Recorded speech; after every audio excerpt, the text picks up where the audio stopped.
मैंने तो कभी तसव्वुर भी नहीं किया था कि मेरी जिंदगी यूं भी पलट सकती है। मैंने तो हमेशा खुशियां ही चाही थीं कि मैं अपने बच्चों और शौहर के साथ हमेशा सुकून की जिंदगी गुजारूं। मगर वक्त ने ऐसी काया पलटी कि मैं दर दर की ठोकरें खाने के लिए मजबूर हो गई। मैं नहीं जानती मेरी कहानी सुनकर आपको मेरी किस्मत पर रोना आएगा या फिर गुस्सा। आपके दिल में मेरे लिए हमदर्दी जागेगी या फिर तनकीद। मगर यही सच है, बाज दफा इंसान दिल की बजाय दिमाग की सुनने लगता है, और फिर इसे अपनी गलती का एहसास तब होता है जब इसके हाथ से वक्त रेत की तरह फिसल जाए। मगर खैर, मेरा नाम शाइस्ता है और मैं एक गांव में रहती हूँ। मैं शुरू से ही काफी मुंह फट और तेज तरार सी लड़की थी। जो भी सामने आता, चाहे वो बड़ा हो या छोटा, मुंह पर जवाब देकर इसे शर्मिंदा कर दिया करती थी। मेरी आदतें देखकर माँ कहा करती थी कि लड़की, अपनी आदतें बदल। अगर ऐसा ही चलता रहा तो कल को कोई रिश्ता नहीं आएगा, लोग तुझे बहू बनाना भी पसंद नहीं करेंगे। मगर मुझे क्या, मैं तो सारा दिन बाहर गलियों में दनदनाती फिरती रहती और किसी की एक ना सुनती। गांव की औरतें तो मुझे देखकर तरह तरह की बातें करने लगी थीं और मेरे माँ बाप को बुरा भला कहती कि कैसे वालदैन हैं जो ये छटांग भर की लड़की को भी काबू नहीं कर सकते। क्या आजकल के हालात से वाकिफ नहीं है? क्या कुछ नहीं हो रहा बाहर? मगर ये यूं घूमती फिरती है जैसे किसी का डर ना हो। अपनी ना सही, कम से कम अपने माँ बाप की इज्जत का तो ख्याल कर। मगर मैं किसी की भी ना सुनती। जब शादी की उम्र हुई तो माँ जानने वालों का मुंह देखती रह गई, मगर किसी ने मुझे अपनी बहू बनाने के बारे में ना सोचा। वक्त के साथ साथ जब अकल आई तो लोगों की बातों ने मेरा दिमाग भी ठीक कर दिया था, और मैं समझती थी कि इस दुनिया में खास तौर पर हमारे माशरे में एक लड़की को अपनी मर्जी के मुताबिक नहीं, बल्कि माशरे की मर्जी के मुताबिक जीना पड़ता है, वरना यही माशरा कल को हमारे गले में लटकती हुई तलवार की मानद बन जाया करता है। धीरे धीरे मैंने खुद को थोड़ा बदल लिया, मगर मेरी मुंह फट जबान और तेज तरार अंदाज वहीं का वहीं रह गया। मुझे इस गांव से तो क्या, किसी रिश्तेदार ने भी अपनी बहू ना बनाया। अलबत्ता दूसरे गांव से मेरे लिए एक रिश्ता आया। मेरी माँ तो शायद इसी रिश्ते के ही इंतजार में थी। फौरन हाँ करके मुझे रुखसत कर दिया। वहाँ एक छोटी सी फैमिली थी। मेरी सास और मेरे शौहर रहा करते थे। घर भी कोई खास ना था, कच्चा सा मकान था और घर में मवेशी बंधे हुए थे। मेरे शौहर ने तो वलीमा भी कर्जा उठाकर किया था। वो गांव के एक चौधरी के यहाँ खेतों में काम किया करता था और बदले में चौधरी से इतने पैसे दे दिया करता कि घर का गुजारा हो जाता। मैंने जब यहाँ का रहन सहन और गुर्बत देखी तो मुझे शदीद उलझन होने लगी। ऐसा नहीं था कि मैं किसी अमीर कबीर इंसान की बेटी थी, मगर मेरे मैके में तो इससे अच्छे ही हालात थे। मैं शौहर से जो भी फरमाइश करती वो फौरन कहता कि अभी हाथ तंग है, जैसे ही कुछ पैसे मिलेंगे तो ला दूंगा। मगर जब पैसे मिलते तो सास फौरन घर का खर्चा दिखा देती और वो मेरी ख्वाहिशात पूरी करने की बजाय सौदा सल्फ में पैसे खर्च कर दिया करता। एक बार तो जब बर्दाश्त ना हुआ तो मैं लड़ पड़ी कि ये क्या बात हुई। जब भी मैं अपने शौहर से कुछ मांगती हूँ, आप फौरन बीच में टपक कर सारे पैसे हड़प लेती हैं। सास ने मेरी इस बात पर मुझे घूर कर देखा और फिर कहने लगी कि बेटा जी, अगर तो तुम भूखी रहकर अपनी ये फजूल की ख्वाहिशात पूरी करना चाहती हो तो फिर भर गया पेट सबका। मैंने आज तक अपने कपड़ों और जूतों के लिए बेटे से पैसे नहीं लिए, बल्कि सौदा सल्फ के लिए पैसे लेती हूँ, जिससे तुम तीनों टाइम खाती हो। मैं तो चुप सी होकर रह गई थी। जब दिल शदीद खट्टा हुआ तो अपना बोरिया बिस्तर लेकर मैके पहुंच गई। माँ ने मुझे इस हालत में देखा तो परेशान हो गई। अब्बू अलग सवाल पर सवाल करने लगे कि बेटी, तुम इतना सामान लेकर यहाँ क्यों आ गई हो? मैं रोते हुए कहने लगी कि वहां तो खाने के लाले पड़े रहते हैं, मुझसे तो नहीं रहा जाता ऐसी गुर्बत में। मेरी माँ तो फौरन गुस्से से कहने लगी, क्या तरीका है शाइस्ता, हम तुम्हें ब्याह चुके हैं, अब वही घर है तुम्हारा। चाहे तुम एक वक्त का खाना खाओ या भूखी सोती रहो, चाहे शौहर के साथ बाहर जाकर मजदूरियां करो, हम उन माँ बाप में से नहीं जो औलाद को शय देकर इसे शौहर से दूर कर दें। इस मुश्किल वक्त में तुम्हें शौहर का साथ देना चाहिए, ना कि इसे छोड़कर यहाँ चली आओ। माँ की इतनी बात सुननी थी कि मैं बेयकीनी से माँ बाप को देखने लगी। कैसे माँ बाप थे? पहले तो मुझे इन गरीबों के हाथों ब्याह दिया और अब जब यहाँ आई तो घर से निकाल रहे थे। मगर खैर, मैं माँ बाप से भी नाराज होती उन्हीं पैरों पर वापस घर पलट आई। मगर खैर, यही जिंदगी थी। धीरे धीरे मुझे आदत होने लगी। मेरे बच्चे पैदा हुए और इनका खर्चा भी बढ़ने लगा। मैं हर बार शौहर से महंगी चीज की डिमांड करती। सस्ती चीज तो मेरी लागत ही ना थी। बाज दफा तो शौहर को खर्चात पूरे करने के लिए जमींदार से एडवांस तनख्वाह लेनी पड़ती और वो तनख्वाह यूं ही कर्जे में बदलती चली गई। मेरी सास तो शौहर को मना करती कि ना लो इतना कर्जा, आखिर कैसे चुकाओगे, तुम दिहाड़ीदार मजदूर हो। मगर इसके बावजूद मुझे कुछ समझ ना आती और मैं शौहर से फरमाइशें करती जाती। मैं 3 बच्चों की मां बन चुकी थी, 2 बेटे और 1 बेटी, वो भी बिल्कुल मुझ पर ही गए थे। इंतहा के बदतमीज और हठधर्म। वो सिर्फ और सिर्फ मेरी ही बात सुना करते थे। ना ही वो अब्बू की बात मानते थे और ना ही दादी को कभी खातिर में लाया करते थे। दूसरी जानिब चौधरी का कर्जा भी काफी बढ़ चुका था। शौहर डबल मेहनत करने लगा। सास बेटे को देख देख कर कुड़ने लगी और मुझे मुलामत करने लगी कि सब कुछ मेरा किया धरा है। मगर मैं भी गुस्से से कह देती कि अब मैं क्या करूं, मैंने कौन सा तुम्हारे बेटे से सोना चांदी मांग लिया था। बस बच्चों के अखराजात पूरे करने के लिए पैसे ही तो मांगे हैं। अगर वो अखराजात नहीं उठा सकता तो इन बच्चों को पैदा ही क्यों किया। सास ये बात सुनकर चुप हो जाया करती। आखिर मेरे आगे आज तक कोई जीत सका था जो मेरी सास जीत जाती। एक रोज शौहर काम कर रहा था कि तभी काम के दौरान शदीद गर्मी और धूप की वजह से वो बेहोश हो गया। मजदूर इसे अस्पताल ले गए जहां डॉक्टरों ने बताया कि ये तो फौत हो चुका है। इसके जिस्म से पानी निचले दर्जे तक कम हो चुका था, इसलिए इसकी दिमाग की नसें फट गईं। चंद मजदूर आए और आकर लाश को हमारे घर रख गए। हमने जब ये मंजर देखा तो गश खाकर गिर गए। आखिर ये कैसे मुमकिन था। सुबह सवेरे तक तो मैंने शौहर को ठीक ठाक भेजा था, मगर अब इसकी ये निगानी मौत हम सब पर पहाड़ बनकर टूटी थी। मेरी सास तो कोमे की कैफियत में चली गई। वो बेटे की लाश को देखकर सकते की कैफियत में बैठी देखती रह गई, जबकि मैं फूट फूट कर रोने लगी। मुझे अपनी गलती का एहसास हुआ था। शायद मेरी वजह से ये ऐसा हुआ था कि मेरा शौहर कई रोज से सुकून से सो भी ना पाया था और आज इसके साथ ये सब कुछ हो गया था। मैं बेहद परेशान थी, मगर शौहर के जाते ही हम पर और भी क़यामत टूटना शुरू हो गई। शौहर की वफात को अभी 10 दिन ही गुजरे थे कि तभी चौधरी हमारे घर आया। हम तो समझे थे कि शायद वो हमारे शौहर की बची हुई तनख्वाह वापस करने आएगा और बदले में कुछ और रकम देगा या फिर कहेगा अब तुम लोगों की जिम्मेदारी मैं उठाता हूँ। आखिर को गांव का चौधरी था और सबसे ज्यादा अमीर था, मगर इसने ऐसा कुछ भी ना कहा। वो आया और तकब्बुराना अंदाज में मुझसे कहने लगा कि भाई, तुम्हारे शौहर की तनख्वाह को मैंने इसके कर्जे के तौर पर काट लिया है। अब तुम लोग बाकी का कर्जा भी अदा कर दो, क्योंकि नईम तो मर गया। अब मुझे अपने पैसे तो वापस चाहिए। इतना सुनना था कि हमारा चेहरा जट पड़ गया। सास तो रोते हुए बोली कि भाई साहब, आप तो जानते हैं हमारे पास इतनी रकम कहाँ है। हम तो उसी में गुजारा करते हैं जो आप पैसे दिया करते थे। अगर आप वो कर्जा माफ कर दें तो आपकी बड़ी मेहरबानी होगी। मगर चौधरी ने तो फौरन कह दिया कि मेरे कर्ज को उतारो या फिर अपने बेटे की जगह काम करो, ताकि मैं अपना कर्जा सूद समेत वापस ले सकूं। सास ने ये सुना तो फौरन कहने लगी कि बहू तो इद्दत में है, मैं आपके यहाँ आकर काम करती हूँ। सास बूढ़ी थी।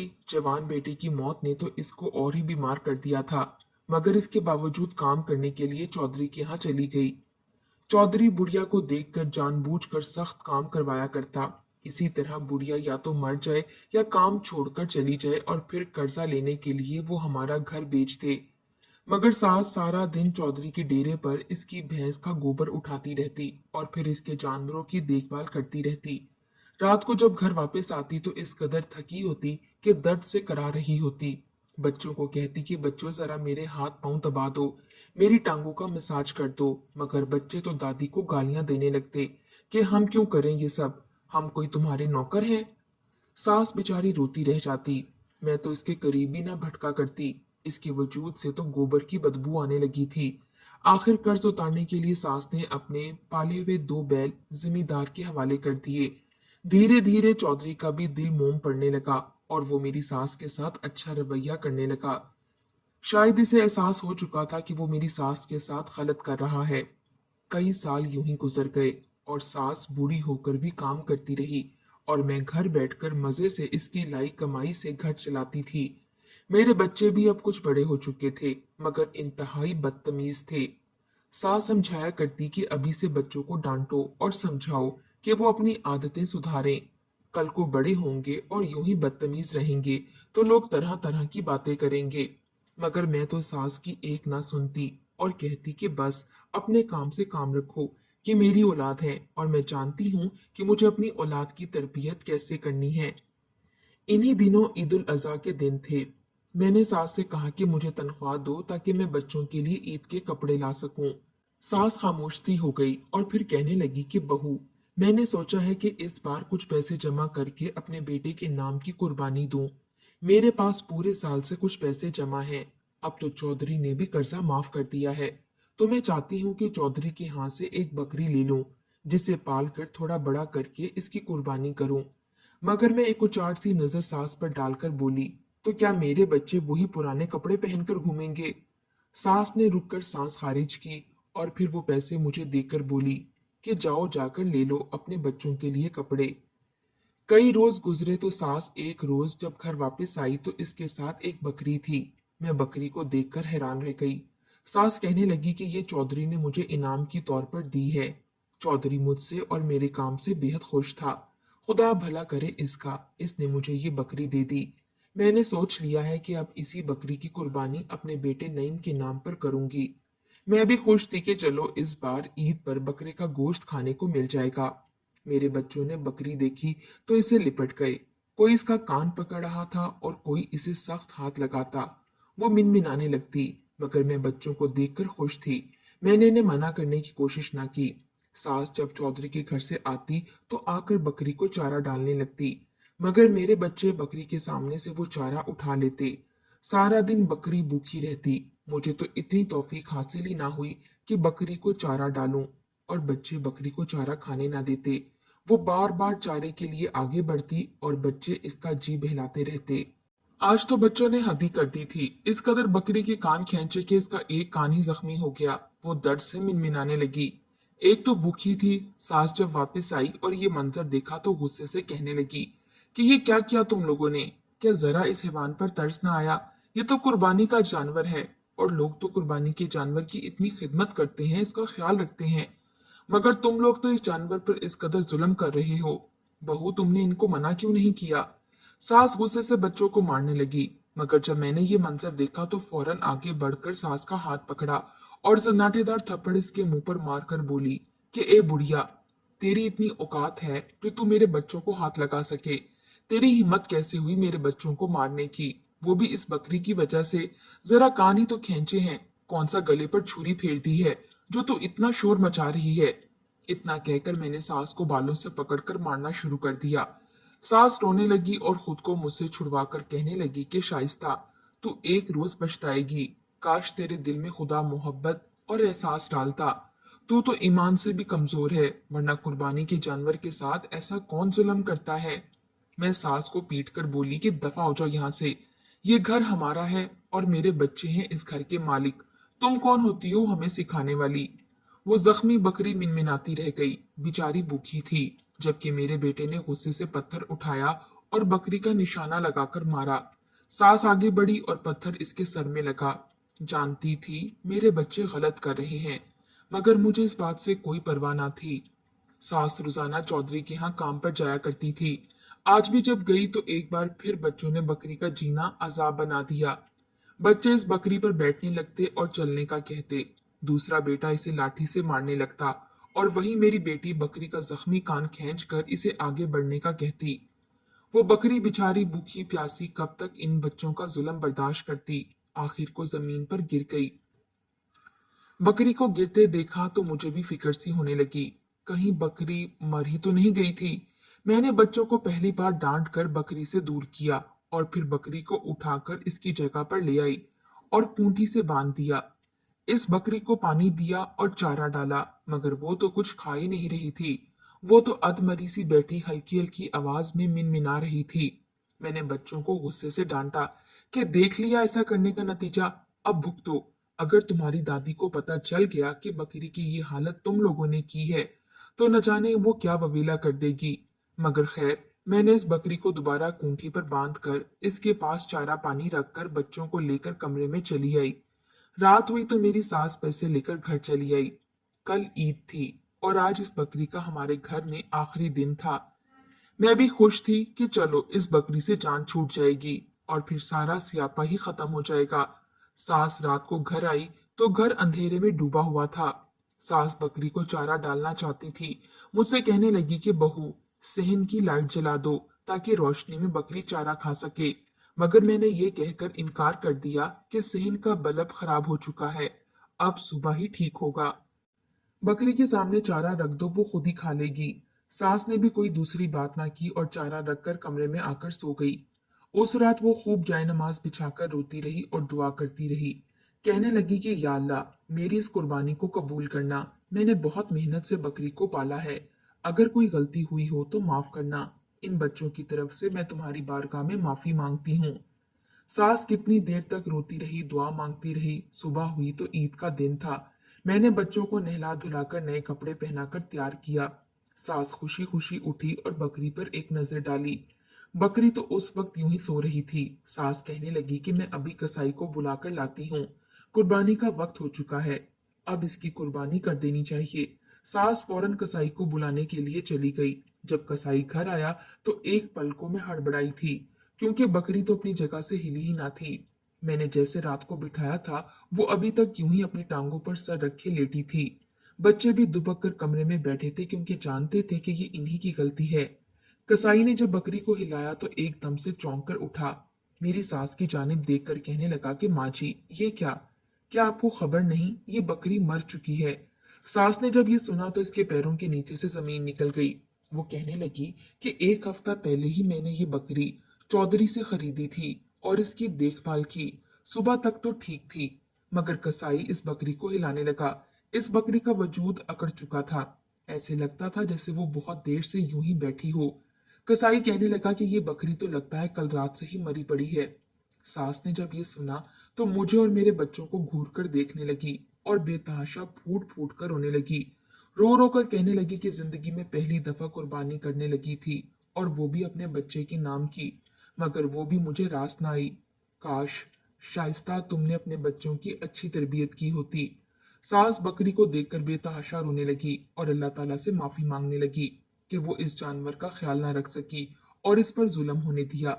सास इस कदर टूटी हुई थी कि वहीं गिरकर मर गई। इसे हार्ट अटैक आया था। वो ये सदमा बर्दाश्त ना कर सकी। मैं भी एक पल को लड़सी थी। मेरा ज़मीर मुझे मलामत करने लगा। मुझे तो सास की अपने बेटे से मोहब्बत और फिर इस जानवर के साथ हमदर्दी देखकर हैरानगी हुई थी। आखिर कोई एक जानवर से इस कदर मोहब्बत कैसे कर सकता है? मेरा वजूद लरजने लगा था।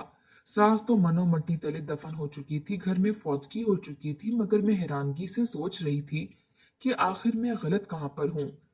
क्यों मैं इतनी बुरी हूं कि मेरी तरबियत की वजह से आज मेरे बच्चों ने एक बेज़बान जानवर को मार दिया। मेरे बच्चे तो इस कदर सफाक दिल थे कि उन्होंने अपनी दादी की मौत को भी खातिर में ना लाया और ईद के रोज वो नए कपड़े पहनकर खेलते रहे। मुझे पहली बार अपनी गलती का एहसास हुआ था। मेरे तीनों बच्चे तो इस कदर सख्त दिल और ढीठ हो चुके थे कि अगर मैं भी मर जाती तो भी इन्हें कोई फर्क नहीं पड़ता, क्योंकि मैंने इनको मोहब्बत करना और रिश्तों का एहतराम सिखाया ही ना था।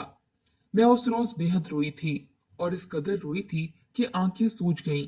पहले मेरे माँ बाप ने मेरी तरबियत ही ऐसी की कि मुझ पर सख्ती ना की, और बस मैंने भी अपनी औलाद को अपने जैसा बना दिया। मैं अभी इन्हीं बातों में गुम थी कि तभी मुझे अकब से किसी चीज की गिरने की आवाज आई।